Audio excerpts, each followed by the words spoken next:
Bonjour et bienheureux téléspectateurs des Mardis des Bernardins. Vous êtes chez vous. Heureux êtes-vous en effet si l'on considère la diversité, la variété du programme qui vous a été concocté pour cette année 2010. Et nous allons commencer ce soir par un sujet peu connu, un sujet sensible puisqu'il mêle à la fois l'histoire, la politique et la religion.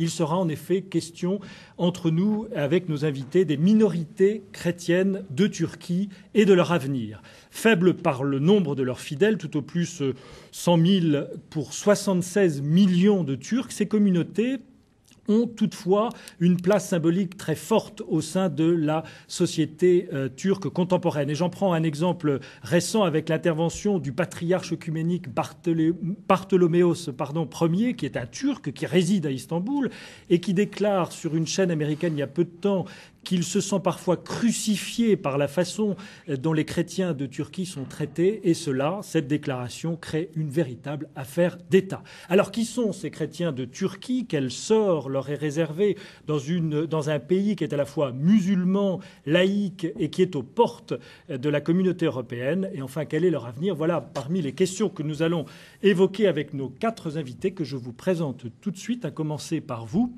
Jean-François Colosimo, bonsoir. Bonsoir. Alors vous êtes un essayiste, philosophe, un éditeur aussi et surtout, puisque depuis 2007, vous dirigez les éditions du CNRS.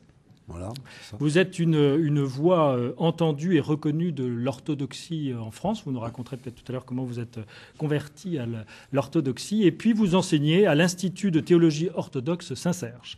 À côté de vous, Sébastien de Courtois. Bonsoir. Bonsoir. Alors vous êtes chercheur à l'École pratique des hautes études. Vous êtes un spécialiste des communautés syriaques, c'est-à-dire que vous êtes bien souvent sur le terrain, au sud-est du pays, à observer et à travailler sur ces communautés. Vous êtes l'auteur de plusieurs livres, dont le dernier que je présente tout de suite, Le nouveau défi des chrétiens d'Orient, d'Istanbul à Bagdad. C'est aux éditions Jean-Claude Lattès. À vos côtés, le père Xavier Jacob. Bonsoir. Bonsoir. Alors, vous êtes assomptionniste. Juste. Plus de 50 ans de vie en Turquie. Oui. Actuellement, vous résidez à Istanbul. Vous avez enseigné la philosophie au lycée international d'Ankara. Et j'ai même vu noter que vous étiez l'auteur d'une thèse sur la vie politique en Turquie. Ça veut dire que vous êtes un fin connaisseur de ce pays. Vous allez me dire que non? C'est plus exactement sur l'enseignement religieux. L'enseignement religieux en Turquie. Oui. Et vous avez notamment officié dans une chapelle, la chapelle de l'ambassade de France. À vos côtés, enfin, Monseigneur François Yakan. Bonsoir. Bonsoir. Alors, vous êtes vicaire patriarcal chaldéen d'Istanbul. De Turquie, oui.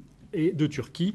Et vous êtes particulièrement investi depuis plusieurs années, j'allais dire malheureusement, par autour de l'accueil des chrétiens d'Irak qui quittent ce pays où décidément il est bien difficile d'y vivre la foi chrétienne. Alors peut-être avec vous, Sébastien de Courtois, pour commencer, si vous voulez, vous êtes le plus jeune, vous êtes encore étudiant, vous travaillez sur ces matières. Alors vous allez nous dresser le tableau des différentes communautés chrétiennes de Turquie. En résumé, pour que nous sachions de quoi nous parlons. Merci pour cette responsabilité. Alors, pardonnez-moi par avance de mes éventuelles lacunes sur le sujet. C'est assez facile, finalement, parce que, comme vous l'avez évoqué, le nombre est hélas dramatiquement bas. Nous sommes à moins de 100 000 citoyens, 100 000 individus. Les estimations les plus pessimistes parlent éventuellement de 70 000 personnes, ce qui est extrêmement peu. Alors la grande majorité de cette communauté chrétienne de Turquie, d'abord c'est une communauté multiple. Ce ne sont pas simplement des gens qui vivent entre eux, qui se voient tous les jours. Les gens ont leur vie normale et nous les rassemblons comme chrétiens dans un même ensemble. D'abord, vous avez les Arméniens qui sont la communauté la plus importante. On évoque le chiffre de 60 000 personnes, dont 45 000 à peu près à Istanbul, d'autres qui vivent à Kayseri, encore en Anatolie. Je fais une hiérarchie numérique, non pas qualitative ou d'ancienneté. Ensuite, nous avons les Syriaques. Les Syriaques orthodoxes et une petite minorité syriaque catholique. dont le berceau se situe dans le sud-est du pays, cette région de Tur Abdin que j'aime beaucoup et sur laquelle je travaille assez régulièrement, et une communauté surtout de 10 000 personnes à peu près à Istanbul. Donc c'est Syriaques qui parlent cette langue qui vient de l'araméen des origines. Vous avez une communauté chaldéenne qui est représentée par Monseigneur Yakan ce soir, chaldéens de Turquie. Il existe une minorité, et surtout, hélas, des Chaldéens qui viennent d'Irak, donc qui grossissent ces rangs. Et enfin, en termes numériques, encore une fois, les Grecs, dits orthodoxes, qui sont 2000, 3000, 4000. Alors c'est une expression un peu piégée, grec orthodoxe. En fait, ils ne sont pas de nationalité grecque, c'est l'héritage de l'histoire. Non, mais ils sont complètement hellénophones, ça c'est sûr, et ce sont eux les héritiers de la romanité d'Orient. La description que vient de faire Sébastien de Courtois est très exacte. Simplement, il faut peut-être la resituer dans les grands enjeux historiques. La première chose, c'est que la Turquie, c'est pas la Turquie. C'est le lieu, d'abord, des 7 conciles œcuméniques, n'est-ce pas? Des 7 premiers conciles œcuméniques qui sont communs à tous les chrétiens. C'est aussi le lieu de la Cappadoce, là où a été établi, contre un empire qui était quand même passé à l'hérésie arienne, la grande synthèse christologique, c'est-à-dire notre foi commune, n'est-ce pas? Le credo de Nicée-Constantinople que nous récitons tous, c'est là où il a été élaboré. Donc, il ne faut pas avoir une idée, effectivement, de la Turquie telle qu'elle a été façonnée au XXe siècle à travers l'expérience nationaliste, kémaliste. Et ça, c'est la deuxième certainement chose à laquelle il faut penser, c'est que nous ne sommes pas à l'origine dans un problème d'opposition entre christianisme et islam.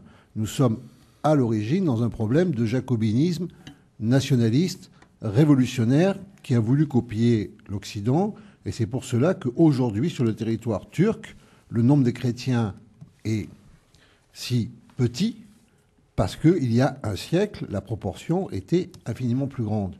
Et encore une fois, ça n'a pas été une guerre de religion, ça a été un problème politique. Le troisième point, c'est que Istanbul et Constantinople, c'est-à-dire la deuxième Rome, choisie par Constantin, n'est-ce pas, comme sa capitale, elle est le lieu du patriarcat œcuménique, c'est-à-dire du chef spirituel de 200 millions d'orthodoxes à travers le monde. Pourquoi on l'appelle œcuménique? Œcuménique, c'est un terme qui à l'origine veut dire impérial. Les conciles œcuméniques sont des conciles impériaux réunis par l'empereur et rassemblant l'œcumène, c'est-à-dire l'ensemble de la terre habité, puisque au-delà des frontières de l'Empire, il n'y a plus que des barbares. Alors évidemment, le terme aujourd'hui veut dire autre chose. Il renvoie évidemment à la totalité du monde chrétien, mais le patriarcat est œcuménique dans le sens où l'archevêque de Constantinople était l'archevêque de la deuxième Rome qui venait après Rome, escalité, comme en fait le lieu du primus inter pares, du premier entre ses pairs, de celui qui préside en fait à la réunion de tous les évêques. Et c'est impensable qu'il aille s'installer dans une ville où la vie serait plus douce pour lui et pour sa communauté? Tout est possible. Le patriarcat d'Antioche, le patriarcat orthodoxe d'Antioche, n'est plus à Antioche, puisqu'aujourd'hui Antioche est en Turquie et n'est plus en Syrie. Le patriarcat d'Antioche est à Damas depuis 3 siècles. Et donc ces localisations, délocalisations restent parfaitement symboliques. Mais on voit mal quel héritier de 1600 ans d'histoire, quel héritier de Saint Jean Chrysostome, quel héritier des pères cappadociens, quel héritier du monachisme oriental, quel héritier des grandes synthèses christologiques, des grandes synthèses dogmatiques, Maxime le Confesseur, des grandes synthèses mystiques, Simeon le Nouveau Théologien, Grégoire Palamas, d'un coup déciderait, pour des raisons de confort, de quitter un lieu où tout parle de cette histoire. Sainte-Sophie, évidemment, Saint-Sauveur in Cora, Saint-Serge et Bacchus, les gens qui vont à Istanbul aujourd'hui font un tourisme chrétien qui est malheureusement de plus en plus fait de pierres solides, matérielles, et de moins en moins de pierres vivantes. Ça c'est le problème. Alors, Monseigneur François Yakan, on a parlé des Chaldéens, vous en êtes, puisque vous en êtes le vicaire patriarcal pour la Turquie entière. Alors, dites-nous un peu plus, qui sont les Chaldéens, quelle est leur histoire et quelle est leur actualité? On vient bien attendre le sujet vraiment bien résumé. Et à l'opposé justement de Constantinople, d'Istanbul et de ce qui s'y passait avec les rois à partir de Rome et de Constantinople, il y avait une autre église universelle qui se développait et qui se témoignait et qui parlait la langue de Jésus-Christ, l'aramien, qui se disait à un moment nestorien, mais plus tard on a compris toutes ces traductions. Et c'était l'église de l'Empire perse. Donc, dans cet empire perse, il y avait toute une église assyro-chaldéenne. Aujourd'hui, les églises sont les syriaques catholiques, les syriaques orthodoxes, les chaldéens, assyro-chaldéennes. Et on continue encore vivre sur ces terres-là. Vous êtes présent en Turquie depuis combien d'années ?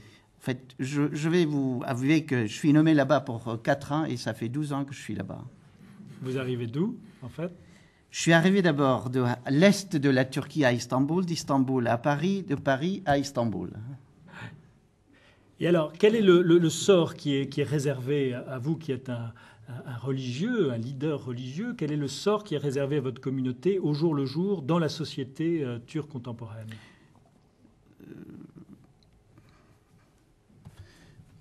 Qu'est-ce que je peux vous répondre? On est tellement si peu, je pense que même les amis turcs, mes compatriotes turcs, les chrétiens de Turquie ne savaient pas qu'il y a une communauté assyro-chaldéenne en Turquie. Parce que les communautés syriaques et chaldéens, ils étaient tous à l'est de la Turquie. Mardin, Mediat, Hakkari, Van. Et ce n'est que vers les années 50, 60 que ces communautés sont exilées vers Istanbul, où on a tous les communautés ont leurs représentants religieux à Istanbul. Donc, mais nous tenons continuer, parce que c'est notre terre avant tout, et notre patrie, et surtout, nous, on essaye de dire, eh bien, écoutez, c'est une terre sainte, seconde terre sainte de christianisme, et ce qui a le christianisme qui a accueilli aussi l'islam sur cette terre de la Turquie, cette terre d'Anatolie. Jean-François Colosimo. Oui, je voudrais dire que, évidemment, c'est toujours très bien de parler des chrétiens, particulièrement dans ce lieu, mais il faut poser le problème pour ce qu'il est politique. Il y a un problème des minorités en Turquie, et des minorités chrétiennes en particulier. Mais le problème des minorités est entier. On le voit bien avec la question kurde, par exemple, n'est-ce pas? Puisque les Kurdes luttent pour la reconnaissance de leur langue, de leur identité, de leur entité. Et c'est une véritable lutte aussi pour eux. Il y a encore d'autres minorités moins connues. Si on n'arrive pas à replacer toute cette histoire vraiment dans la forme de républicanisme aigu qu'a voulu Mustafa Kemal, de laïcité aiguë qu'il a voulu, d'homogénéisation ethnique, linguistique, de la création vraiment d'un Turc qui jusque-là n'avait pas existé, on ne peut pas comprendre pourquoi ces minorités chrétiennes sont vues comme des minorités exogènes, étrangères. C'est certainement pas en raison de leur foi, mais parce que chacune d'entre elles représente aussi une identité linguistique. Les Grecs, célèbres en grec, parlent grec, les Chaldéens, les Arméniens, et que ces identités-là rappellent qu'avant la Turquie, qui a été fondée de manière républicaine dans les années 1920, il y avait un empire ottoman qui était un grand lieu de mosaïque.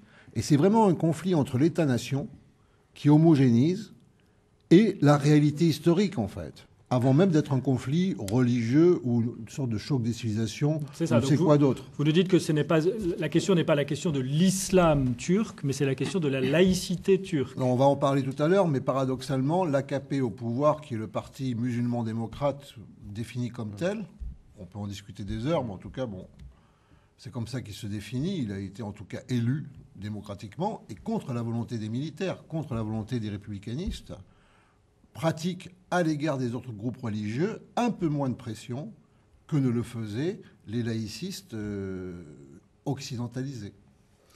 Père Xavier Jacob, à vous un peu la parole, parce que vous êtes parmi nous celui qui a la plus longue expérience de la Turquie, c'est-à-dire que vous êtes en capacité de mettre certaines réalités en perspective, plus de 50 ans de vie en Turquie et de vie, de ministère chrétien en tant que père assomptionniste. Alors, quelles évolutions avez-vous vu poindre et se développer?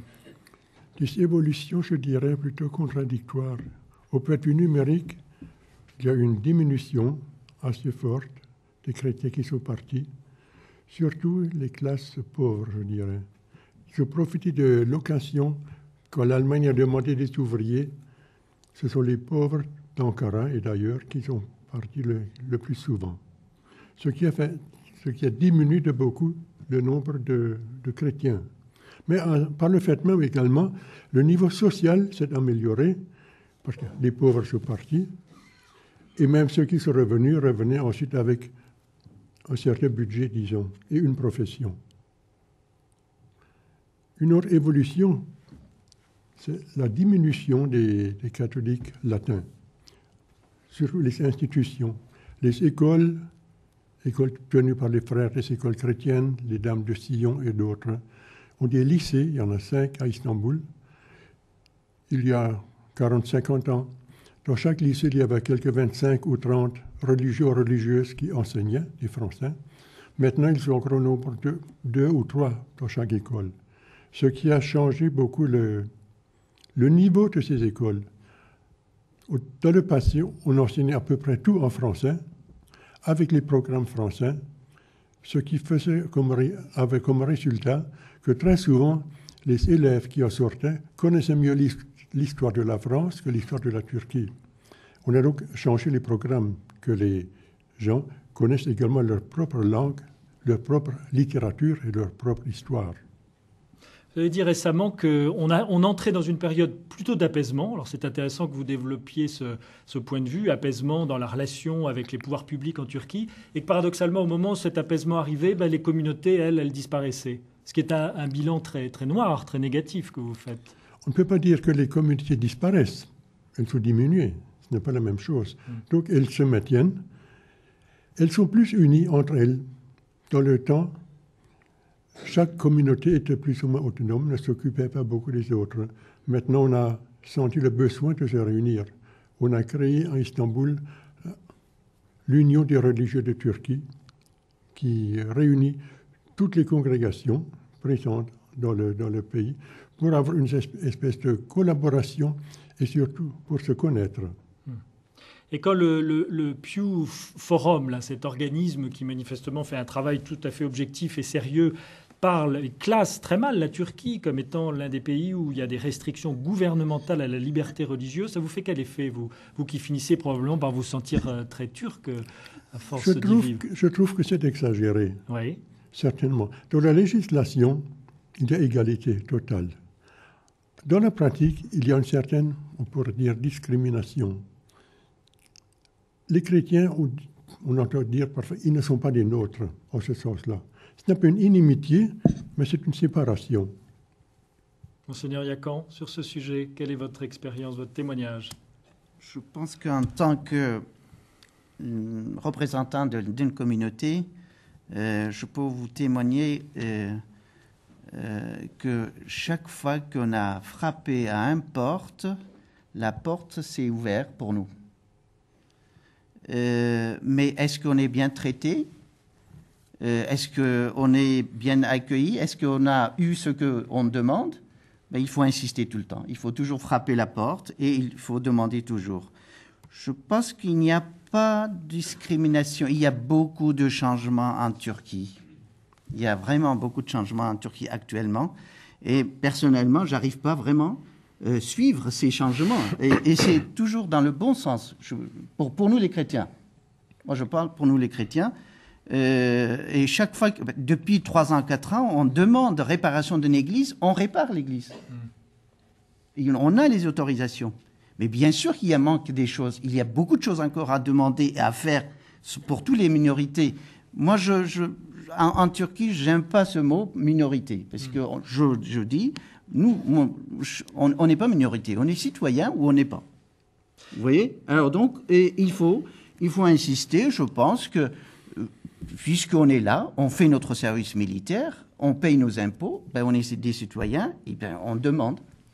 Mais bien, on l'aura ou on ne l'aura pas. L'organisation de la laïcité en Turquie est très particulière. Il ne faut pas du tout transposer ce qui se passe en France. Ce n'est pas religion égale affaire personnelle, mais au contraire, c'est une affaire éminemment collective et publique. Non, étatique, avec un ministère dédié, parce qu'encore une fois, lorsqu'il y a eu le kémalisme, il y a eu ce qu'on appelle la grande catastrophe d'Asie mineure, c'est-à-dire l'échange des populations grecques et turques, les populations turques qui étaient dans le territoire grec actuel et les populations grecques qui étaient là depuis 3000 ans, puisque Troie, c'est aussi en Turquie, et c'était évidemment un héritage grec.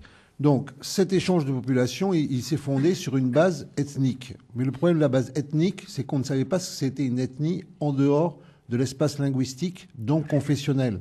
À savoir qu'il y avait des chrétiens qui étaient turcophones, mais ils sont partis avec les Grecs. Évidemment, ça a été après le génocide des Arméniens, la grande catastrophe d'Asie mineure. Ils sont partis avec les Grecs parce qu'ils étaient considérés comme Grecs, parce qu'ils étaient orthodoxes. Au même moment où des Grecs qui vivaient en Crète ou dans les îles grecques, qui étaient en fait des Grecs convertis à l'islam, partaient vivre en Turquie. Cette réduction de l'ethnie à la confession fait qu'aujourd'hui, la République turque est une république éminemment musulmane. Et c'est pour ça d'ailleurs qu'un parti islamiste a fini par arriver au pouvoir. Mais en même temps, cette citoyenneté turque, rêvée comme une citoyenneté française, façonnée par une république qui a écrasé les identités, elle ne fonctionne plus. On a vu récemment, en prenant le cas des Arméniens, c'est ce qu'on appelle le mouvement des grands-mères. Aujourd'hui, dans le sud-est, là où il y a eu effectivement les massacres, d'un coup, une grand-mère dite turque se met à parler et dit à ses petits-enfants « Mais vous savez, au fait, moi, je suis arménienne, parce qu'en fait, j'ai été sauvée ou achetée lors du massacre de mes propres parents. » C'était en 2008. 30 000 Turcs ont signé un appel au pardon, demandant pardon aux Arméniens pour la grande catastrophe de 1915 et la négation qui avait été suivie. C'était des intellectuels turcs d'Istanbul, puisqu'évidemment, le terme de génocide est proscrit aujourd'hui en Turquie. Donc il y a un grand réveil de la conscience turque aujourd'hui, et il y a une volonté de retrouver cette mosaïque, de retrouver cette diversité. Alors ça, c'est dans la société civile. Ensuite, l'État, lui, est vraiment très, très, très divisé. Mais encore une fois, le parti actuellement au pouvoir présente parfois un peu plus d'ouverture que le laïcisme strict d'autrefois. Ça, c'est un phénomène très important.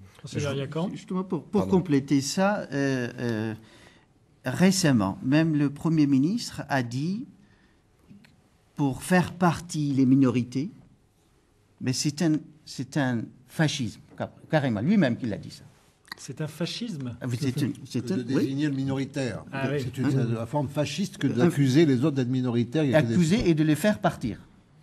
Donc, vous voyez, c'est vraiment, on est dans notre monde. C'est pour ça que je disais tout à l'heure, on n'arrive pas à suivre cette évolution, à la fois, comme vous avez dit, dans la société civile, mais aussi, ça commence à venir aussi dans l'État actuellement.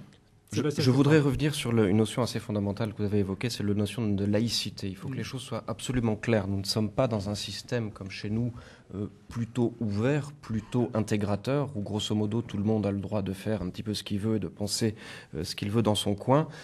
Nous sommes dans un système coercitif, c'est-à-dire un système qui surveille les religions. Pour revenir à la genèse de la République turque, n'oublions pas que la République s'est construite contre l'islam. Tout l'enseignement, c'est le califat est aboli en 1924 par Kemal Atatürk. Le dernier calife est mort à Paris en août 1944, il faut le savoir. Ensuite, son corps a été transporté à Médine. Abdülmecid Efendi, qui était un peintre et un ami de Pierre Loti. Ce personnage symbolique est abattu et la République se construit contre l'influence de l'islam. Alors, c'est l'influence des institutions et l'influence dans l'enseignement aussi. Et ce qui me semble assez important pour compléter et pour comprendre cette évolution, c'est qu'on est parti d'une base extrêmement violente contre toute forme de religion, la fermeture des tekkes, c'est-à-dire des monastères soufis, l'expulsion de religieux, et finalement, les chrétiens, il faut bien s'en occuper aussi. Qu'est-ce qu'on va leur appliquer comme juridiction ? On leur a appliqué exactement le même droit coercitif qu'on a appliqué aux congrégations musulmanes et islamiques. Et nous sommes toujours juridiquement je parle, sur ce système-là. Alors il faut faire attention quand on dit que ça évolue. Je suis absolument d'accord que la Turquie est un autre pays depuis 10 ans il faut que ce soit bien clair, et il faut être très optimiste pour cette perspective d'avenir, avec l'arrivée de l'AKP au pouvoir en 2002, c'est-à-dire que la pensée totalitaire a commencé à s'effondrer, mais il faut voir aussi un petit peu le revers des choses, c'est-à-dire que concrètement, je vis en grande partie à Istanbul, j'aime beaucoup les Turcs et j'aime beaucoup la Turquie, mais je voyage énormément dans ce pays. Et nous arrivons et nous constatons une montée dans les provinces lointaines, dans cette région de Tourabdine que j'évoquais tout à l'heure notamment, d'un revers de cet islamisme populaire et d'une construction de mosquées qui ne se justifie pas forcément parce que c'est... et on l'a construit à 20 mètres de l'église. Alors l'église, c'est une église syriaque du VIe siècle. Alors justement, parlez-nous un peu de ces communautés syriaques qui sont votre terrain d'étude, parce que c'est vraiment passionnant. Elles étaient là avant tout le monde et entre autres avant les Turcs. Là, nous retrouvons ce que disait Monseigneur Yacan tout à l'heure, c'est que nous avons des communautés araméophones, donc on simplifie souvent en disant que le Christ parlait l'araméen. En tout cas, il en parlait un des dialectes qui supposément était parlé en Palestine à l'époque. Et ces communautés-là, donc les Syriaques orthodoxes et la communauté chaldéenne du nord de l'Irak, utilisent encore des dialectes araméens, effectivement. Et c'est absolument impressionnant de voir cette poche d'histoire, cette poche de mosaïque humaine et humaniste finalement qui a réussi à venir jusqu'à notre époque. Et surtout le Tourabdine est important, cette région, donc c'est une expression syriaque qui veut dire la montagne des serviteurs de Dieu, et tout à fait singulière parce que c'est la dernière vie monastique en Turquie, en Asie mineure. Donc la région des 7 conciles. Alors qui se vit sans questionnement sur l'avenir, parce que... Non, il y a de gros problèmes aussi localement. Non, mais ce que je veux dire, c'est que ces communautés ont tellement peu de chances de voir arriver du sang neuf et de nouveaux moines pour les épauler qu'elles vivent dans un présent donné à Dieu sans souci du lendemain, j'imagine. Enfin, je vous pose la question. Là c'est le doctorant qui s'exprime. J'ai observé des retours depuis quelques années. Alors ce sont quelques individus, mais il y a un mouvement... Nous sommes dans la région de conflit avec le PKK, donc avec l'insurrection kurde. Donc c'est une région qui a été très très abîmée par les dernières évolutions régionales, mais ça s'est stabilisé, donc les chrétiens peuvent revenir maintenant. Alors ce sont des gens qui viennent en famille en été maintenant, et certains se sont sédentarisés sur place. Mais bon, c'est assez anecdotique finalement. Jean-François Colosimo, qu'est-ce qui crucifie Bartholoméos Ier? Pourquoi est-ce qu'il dit ça? Je crois qu'il dit ça parce que le patriarche, d'abord, est effectivement un citoyen turc qui a fait son service militaire en Turquie, qui parle le turc comme un turc, qui a de nombreuses amitiés dans le monde politique turc, dans le monde culturel turc. Lorsqu'il s'est rendu en Grèce, vous voyez, lui qui est en fait grec, d'un point de vue, on pourrait dire... linguistique, spirituel, il s'est rendu sur les lieux même de naissance d'Atatürk, ce qui ne pouvait pas manquer d'émouvoir l'opinion grecque. Vous voyez. Je crois qu'aujourd'hui, la situation du patriarcat est une situation tout à fait compliquée parce que le patriarcat œcuménique, qui est donc considéré comme grec par les Turcs, a été réduit par le traité de Lausanne à une sorte de prieuré pour les Grecs d'Istanbul. Donc Lausanne, c'est 1923, non? Voilà, à la suite de la tentative de reconquête, d'ailleurs, par les Grecs de l'Asie mineure, n'est-ce pas? On était dans une période de guerre. Donc l'État turc, depuis, nie le statut international du patriarcat. Bien qu'il y ait débat au sein de la classe politique turque, parce que les Turcs ne sont pas du tout des idiots, et il ne faut pas arrêter avec cette idée-là tout de suite, n'est-ce pas? C'est une société forte, c'est une société dynamique, c'est une société divisée, c'est une société où on débat. Et bien des Turcs se rendent compte qu'il serait beaucoup plus intéressant pour eux de laisser rayonner cette institution qui, à travers tout le monde orthodoxe, n'est-ce pas, assume une fonction de leadership, même si c'est un leadership spirituel qui n'est pas compris comme on peut le comprendre à Rome. Hein. Enfin, disons que c'est le pape des orthodoxes, pour aller vite. Étant entendu que les orthodoxes n'ont pas de pape. Donc, là-dessus... En fait, pour assurer le rayonnement du patriarcat, il faut pouvoir renouveler les cadres du patriarcat. Tout ça, c'est simple. Pour ce faire, il faut réouvrir l'école de théologie de Halki, qui est dans la mer de Marmara, sur les îles des Princes. Fermée en 71. À la suite de l'affaire chypriote, puisque à Chypre, on retrouve cette opposition entre Grèce et Turquie, n'est-ce pas? Donc le patriarcat se ressent toujours des événements internationaux. Et la réouverture de l'école est d'une absolue nécessité. Bon, l'AKP, le parti islamiste, est plutôt pour, mais il fait lui-même face à un autre problème, c'est que finalement, il n'y a pas véritablement d'université islamique au sens, puisque l'université doit être un endroit laïque selon la Constitution. Donc vous comprenez bien que pour un parti qui déjà a beaucoup de difficultés à gérer le pouvoir, qui n'arrive pas à obtenir ce qu'il veut du point de vue lui-même de l'enseignement coranique auprès des militaires qui incarnent la laïcité, aller rouvrir une école de théologie pour des Grecs qui sont les ennemis séculaires, et encore, il y a 3000 Grecs, c'est une position, même pour un gouvernement bénévolent, c'est une position politique un peu compliquée tout de même. Voilà. Donc là, le patriarche, qui est un homme tout à fait remarquable, on l'a vu souvent bénir des fenêtres de Saint-Pierre avec le pape Jean-Paul II, enfin, etc., qui est un homme qui a un engagement écologique très ancien et très fort, qui est un homme respecté, l'ami du prince Charles, enfin, etc., qui a une stature internationale. Reçu comme un chef d'État. Oui, bien sûr, reçu aux États-Unis, reçu à l'Élysée, enfin, etc., qui a une grande amitié avec le président Chirac, enfin, etc. Donc cet homme est là pour sauver le patriarcat. Je crois qu'il a vraiment, à l'heure qu'il est, ce n'est pas trahir sa pensée que de dire qu'il a épuisé toutes les voies de recours et de négociation parce que, justement, il se sentait tellement turc qu'il n'avait pas envie de porter une affaire intérieure sur la place publique. On voit que depuis quelque temps, il en appelle à l'opinion internationale, mais certainement aussi, il ne faut pas mésinterpréter le mouvement, parce que les temps sont mûrs aussi, parce qu'il est désormais relayé par une société civile turque qui comprend toujours mieux qui il est. Vous voyez, c'est ce mouvement qu'il faut comprendre.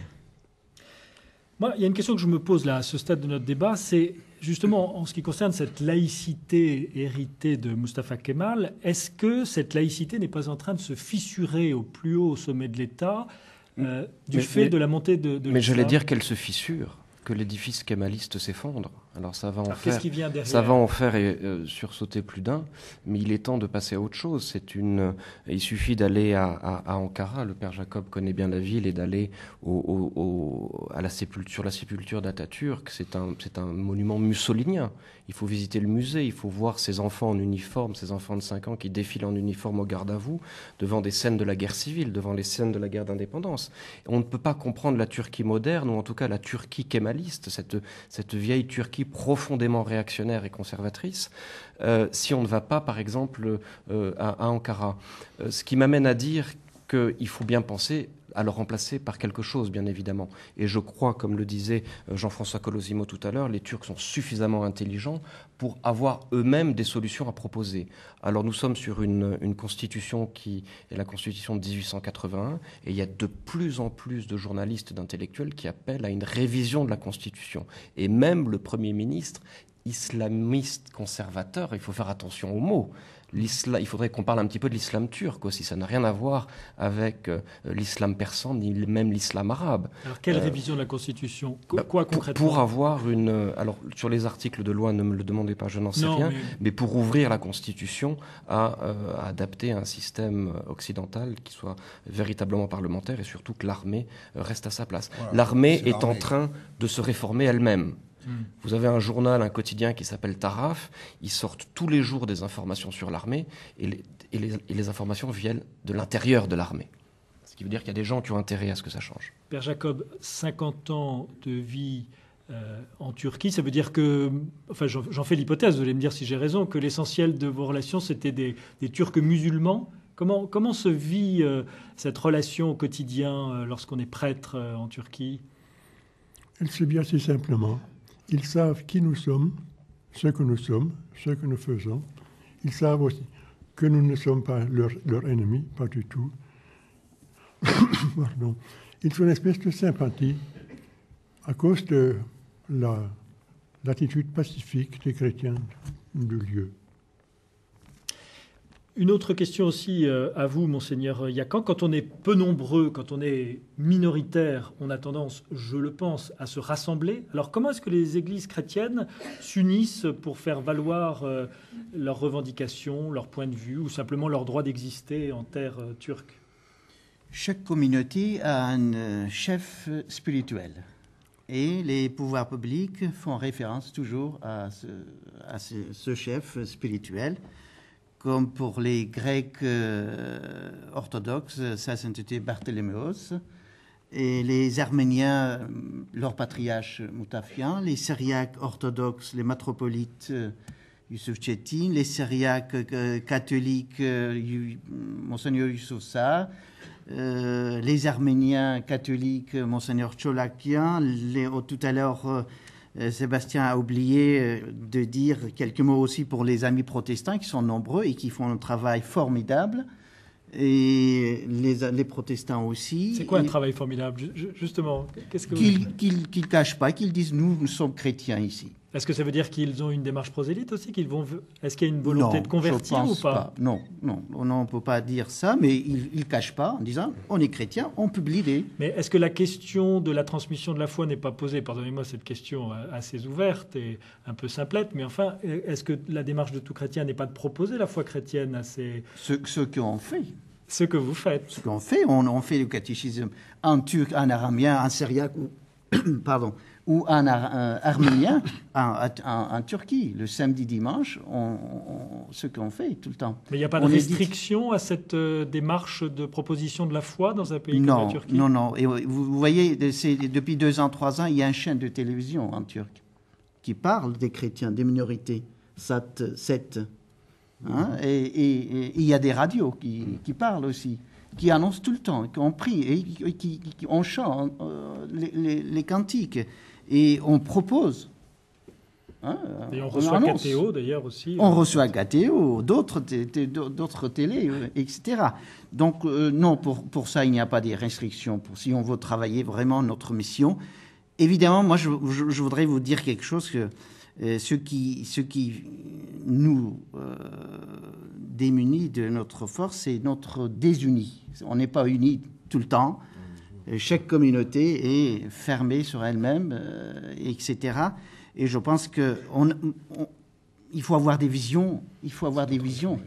Et ces visions, on peut les réaliser si on pense que je vais prononcer en araméen, c'est la Trinité, c'est une Trinité. Si on vit ça, chaque chrétien, chaque baptisé, s'il vit ça, et autour de cette cette Trinité, on pourra unir et donner une autre vision et travailler mieux pour maintenir la présence chrétienne en Turquie ou ailleurs. Pour essayer d'exprimer un peu différemment ce que vous venez de dire, c'est-à-dire qu'il faut que les chrétiens le soient pleinement, profondément, pour qu'ils puissent continuer à avoir un avenir dans ce pays. Unis. Parce que dans un monde qu'on ne connaît pas, c'est-à-dire dans un monde où les chrétiens sont autres, c'est quelqu'un d'autre, où on ne connaît pas le christianisme, il faudrait que le chrétien montre un visage unique et qu'il témoigne de la même parole. Vous avez dit unique, et pas seulement uni. Uni. D'accord. Uni. Exact.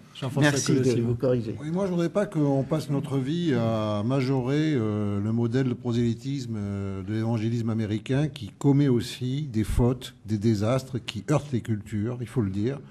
Le modèle de témoignage d'apostolat oriental passe d'abord par le monachisme, c'est-à-dire un rayonnement spirituel qui dépend aussi de la grâce. Je sais que tout ça peut sembler un peu chinois aujourd'hui, mais c'est comme ça en tout cas que ces communautés ont survécu, plutôt bien vécu, et qu'elles ont apporté une véritable contribution spirituelle, y compris à ce qui n'était pas chrétien, puisque l'islam turc, c'est un islam de synthèse. La place qui joue le soufisme, par exemple, est une place tout à fait importante. C'est un islam qui a été extrêmement ouvert à travers l'histoire, en raison même, finalement, de ce qu'il avait reçu des chrétiens d'Orient, n'est-ce pas? Parce que l'histoire même du soufisme est incompréhensible sans l'histoire de la mystique syriaque, syrienne, chaldéenne, enfin, etc. Donc je crois qu'il ne faut pas majorer tout ça. Le problème qu'on a aujourd'hui, c'est qu'on est face au schéma général de l'exode des chrétiens d'Orient, à savoir que il y a un moment où, dans un territoire donné qui était un territoire historique, la communauté devient trop petite pour pouvoir survivre, c'est-à-dire produire un prêtre qui va assurer la transmission de la langue, de la liturgie, de la catéchèse. À partir de ce moment-là, les gens partent. ils vont aller dans des quartiers de grandes villes, d'où cet afflux aujourd'hui à Istanbul, mais qui est vrai de tous les Turcs aussi, y compris musulmans, qui affluent vers Istanbul. Là encore, il faut toujours resituer, contextualiser. Et à partir de ce moment-là, quand ils vont se retrouver dans ces quartiers où ils vont vivre le déracinement, c'est à ce moment-là qu'ils vont avoir la tentation de rejoindre un Occident que, dans leur représentation, ils voient comme chrétiens à leur risque et péril. Et il va y avoir le troisième stade, c'est que lorsqu'ils vont être installés ici, ben, ils vont devenir en quelque sorte, malheureusement très souvent, des produits de serre, parce que, je veux dire, une liturgie, elle ne se transpose pas non plus comme ça, elle est aussi dans un contexte véritablement historique, charnel, d'incarnation, elle dépend aussi d'une terre, elle dépend aussi de paysages, elle dépend aussi d'un tissu social, etc. Donc je crois qu'il ne faudrait pas capter les chrétiens d'Orient et faire une sorte de nouvelle croisade mentale dont les postes avancés seraient nos amis évangéliques qui, encore une fois, malheureusement, désignent plutôt ces chrétiens d'Orient comme le cheval de Troie de l'Occident. Et ça, c'est vraiment l'interdit majeur. Si on veut les garder là-bas, d'abord, il faut se battre entièrement, encore une fois, pour le sort de tout le monde, des musulmans comme des chrétiens, des minorités, quelles qu'elles soient, chrétiennes ou pas. C'est un combat politique, en fait, pour l'ouverture globale. Et à ce moment-là, les chrétiens joueront le rôle de celle de la terre, parce qu'ils sont effectivement indispensables à ces sociétés-là, parce qu'ils sont le tiers qui permet à ces sociétés-là de respirer. La présence des chrétiens d'Orient, elle n'est pas indispensable pour nous en Orient. Ils ont une autre histoire que la nôtre. Elle est indispensable aux musulmans avec lesquels ils vivent. C'est ça qu'il faut bien comprendre. Père Jacob, il faut que vous réagissiez à ça. Vous êtes senti... Je voudrais ajouter quelque chose concernant l'Église catholique latine. Monseigneur Yakan a parlé des patriarches qui sont les chefs des différentes églises. Pour l'Église catholique latine, il y a depuis le mois de mars 1960 un nonce à Ankara et un ambassadeur turc auprès du Vatican à Rome. Mais le nonce ne représente pas l'Église catholique. Il représente l'État du Vatican. Les Turcs font bien la distinction. À une réunion de ce genre-là, il y avait 2-3 ministres, le maire d'Istanbul et d'autres. Et à la fin, je leur pose la question ouverte, comme ici. Est-ce que le nonce est le représentant de l'État du Vatican ou bien du Saint-Siège? Et la réponse était unanime et immédiate de l'État du Vatican. C'est-à-dire, il ne peut pas s'occuper des chrétiens catholiques latins de Turquie. C'est une chose qu'il faut savoir. Alors, peut-être, on pourrait évoquer à ce stade de notre discussion la question politique de l'entrée de la Turquie dans l'Europe, parce que l'un des paradoxes, au fond, c'est que ici, en France, on n'est pas globalement, majoritairement en tout cas, très favorable à cette entrée de la Turquie dans la communauté européenne, et en fond, ceux qui poussent ardemment cette entrée en Turquie, ce sont les communautés chrétiennes. Alors pourquoi et qu'espèrent-elles à travers cette revendication ? Si je puis me permettre d'intervenir, c'est pour revenir à ce que Monseigneur Yakan disait tout à l'heure, c'est qu'un autre facteur aussi qui paralyse un petit peu, outre la désunion parfois constatée des églises, c'est la peur. C'est la peur qui est enracinée au ventre. N'oublions pas qu'il y a eu des assassinats tout de même assez symboliques ces dernières années, et ça rentre dans les esprits. Et malheureusement, après un événement ainsi, les gens ont peur. Les gens regardent dans la rue s'ils ne sont pas suivis. Les gens font attention au téléphone. Il y a une paranoïa qui s'installe. Et je crois qu'il faut faire très très attention à ça. Et la perspective justement d'une entrée dans l'Union européenne, pour beaucoup de chrétiens citoyens turcs, c'est la perspective d'être sauvés. Alors c'est là où il faut faire un petit peu attention aussi, parce que quand on écoute et on rencontre nos amis arméniens, grecs ou syriaques en Turquie, il y a une aspiration vraiment sincère d'être protégés. Mais c'est à mon avis un argument qui n'est pas fondamentalement valable, parce qu'à mon sens, la perspective d'une union d'une entrée de la Turquie dans l'Union européenne poserait à terme beaucoup de problèmes pour la Turquie elle-même. C'est-à-dire que nous revenons un petit peu dans une perspective historique. Nous sommes dans un rapport d'affrontement qui dure depuis des siècles, l'Empire ottoman, les puissances européennes. Un rapport de soumission aussi. Nous sommes dans une mentalité orientale où quand on accepte, quand on donne quelque chose, c'est qu'on a gagné quelque chose, bien souvent. Donc il ne faut pas oublier, et je pense qu'une grande partie de la population verrait une éventuelle entrée dans une Union européenne comme une soumission à des puissances occidentales et encore une fois à des puissances chrétiennes. On réagit souvent dans les campagnes, on réagit en termes de chrétiens musulmans. Nous n'y pensons même plus parce que nous ne sommes plus vraiment chrétiens. Nous sommes post-chrétiens. Enfin, je ne sais plus vraiment ce que nous sommes maintenant. Mais il faut voir qu'on a affaire à des mentalités qui sont parfois absolument pas les nôtres, même complètement opposées. Et je crois qu'il faut renverser la perspective, donc pas se poser la question est-ce que c'est notre intérêt ou pas d'intégrer les Turcs dans l'Union européenne. Je crois qu'il y a des raisons et des arguments massifs pour que la Turquie puisse effectivement un jour appartenir à une économie, à être intégrée à un marché commun, mais ça s'appelle plus marché commun, ça s'appelle l'Union européenne. C'est un ensemble qui n'est pas une union, en fait, qui est un assemblage d'États. Donc économiquement, stratégiquement, militairement, tous les arguments sont absolument valables. Mais je pense qu'il faut qu'on se mette du côté turc aussi. Et si un jour cette perspective arriverait, j'aimerais qu'on en parle un petit peu, je pense que nous serions dans une situation comme à la fin du XIXe siècle, où il y aurait un éclatement de la Turquie. La Turquie était en guerre civile, il ne faut pas l'oublier.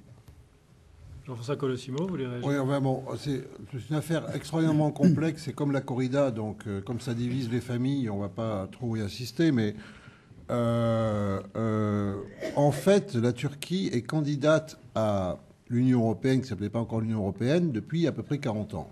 C'est la première fois qu'elle s'est déclarée, il faut le savoir. Bien avant la Grande-Bretagne, qui ne voulait pas de l'Europe. Donc cette aspiration à l'Europe, on ne peut pas la nier dans la continuité de la politique turque, d'une part. D'autre part, évidemment, si un jour on refuse l'entrée de la Turquie dans l'Europe, si elle satisfait à tous les critères qui sont des critères politiques, qui ne sont pas des critères religieux et qui ne sont pas des critères culturels, dans ce cas-là, ça voudra dire qu'on lui refusera l'entrée pour des motifs non dits.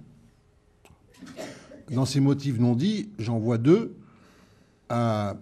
Évidemment, il y a quand même, derrière le refus de la Turquie, il y a quand même l'oubli de Byzance qui est constitutif de l'identité européenne carolingienne de l'Ouest occidental, latino-barbare, tout ce qu'on voudra, enfin, etc.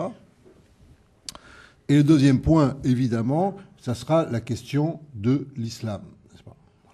Donc il ne faut pas se cacher, je dirais, le problème. Or, pour l'instant, ce qu'on demande, c'est pas ça, la Turquie. On ne lui demande même pas d'avoir des critères démocratiques comme nous les entendons, puisque même nos critères démocratiques, parfois, ne sont pas satisfaisants. Je vous rappelle que la France vient d'être épinglée pour ses procédures de garde à vue. Ce qu'on demande à la Turquie, pour signifier son désir d'Europe, c'est d'être dans une mentalité réellement européenne. Qu'est-ce que c'est que, finalement, l'européanité? C'est la capacité d'un retour critique sur son passé. Et alors là, il y a un véritable problème. C'est-à-dire que si la Turquie continue, je dirais, sur un train d'enfer, à s'imaginer comme une nation homogène, qu'elle ne reconnaît pas son passé ottoman, qu'elle est incapable de s'emparer de la question arménienne et de ce qui s'est passé en 1915, qu'elle veut radicalement oublier ce qui s'est passé en 1923, c'était pas il y a 3 siècles, n'est-ce pas, hein? Il y a des descendants concernés, du côté turc, du côté grec, du côté arménien. Si ce retour critique sur le passé ne s'opère pas, et ça a été ça l'Europe, n'est-ce pas? C'est la capacité à regarder 1914, 1918, 1939, 1945, Auschwitz, le Goulag, autrement qu'en accusant les autres, en commençant par s'accuser soi. Et ça, c'est aussi une victoire du christianisme au sein ou l'héritage de l'Évangile au sein de la culture européenne. Alors, on ne veut pas christianiser les Turcs, mais s'il veut être européen, alors qu'ils commencent par ce retour critique sur le passé et qu'ils ouvrent le présent à ces perspectives dont dépend réellement une forme de métanoïa, une forme de conversion de soi, où on accepte de voir comment on s'est construit, où est-ce qu'on en est, où sont les dettes, où sont les vérités historiques. Monseigneur Iacan, quelques mots sur cette question européenne pour faire écho à ce qui vient d'être dit. Pour l'ensemble des chrétiens, c'est vrai, on est favorable que la Turquie rentre en Europe. Pourquoi? Parce que, comme je vous ai dit au départ, c'est un terre chrétien aussi. Christianisme. Et le fondement, si on pense que le fondement de l'Europe s'est bâti sur le fondement christianisme, spiritualité du christianisme, eh ben, il y a aussi la spiritualité du christianisme en Turquie. Mais ça, je ne rentre pas dans cette donnée-là. Je reviens sur ce que Jean-François dit, c'est vrai, et ces critiques ont bel et bien commencé. Absolument. Hein, et ça, à vrai dire, on n'attendait pas ça. Maintenant, on critique tout. On parle de tout. Hein, et on prononce dans toutes les langues. Hein, maintenant, on a donné l'autorisation de parler dans les radios arméniens, les télévisions, les Kurdes. Ils ont leur chaîne, etc. Donc les interdits Les interdits tombent l'un après l'autre, y compris au sein de l'armée aussi. L'armée commence à discuter comment se réformer, comment parler, comment retravailler ensemble avec les sociétés civiles, etc. Et ça, c'est quelque chose on n'attendait pas. Imaginez, depuis 47 ans, il n'y avait pas de des relations avec la Syrie, avec les autres pays. Et maintenant, il n'y a plus de visa entre la Turquie et la Syrie. Et ça aussi, sont des ouvertures que personne ne s'imaginait pas vraiment si rapides. Hein, et tout ça, je pense que la population turque ou les Turcs ne font pas pour rentrer en Europe. Monseigneur Yakan, merci. Notre débat va toucher à sa fin. Je vous remercie tous d'avoir participé à cette passionnante discussion qui va nous donner envie d'en savoir plus, de lire sûrement le livre de Sébastien de Courtois, le nouveau défi des chrétiens d'Orient d'Istanbul à Bagdad, et puis peut-être aussi de nous ouvrir davantage sur ce beau pays qu'est la Turquie, en allant voir très vite, avant le 25 janvier, pour ceux qui sont parisiens, l'exposition de Byzance à Istanbul au Grand Palais, ou encore de participer à la saison de la Turquie en France qui se déroule depuis juillet et jusqu'en mars prochain. Vous trouverez tout sur Internet. Enfin, je vous annonce que la semaine prochaine, éclectisme oblige, il sera question du juste salaire. Existe-t-il? D'ici là, passez une bonne soirée. Au revoir.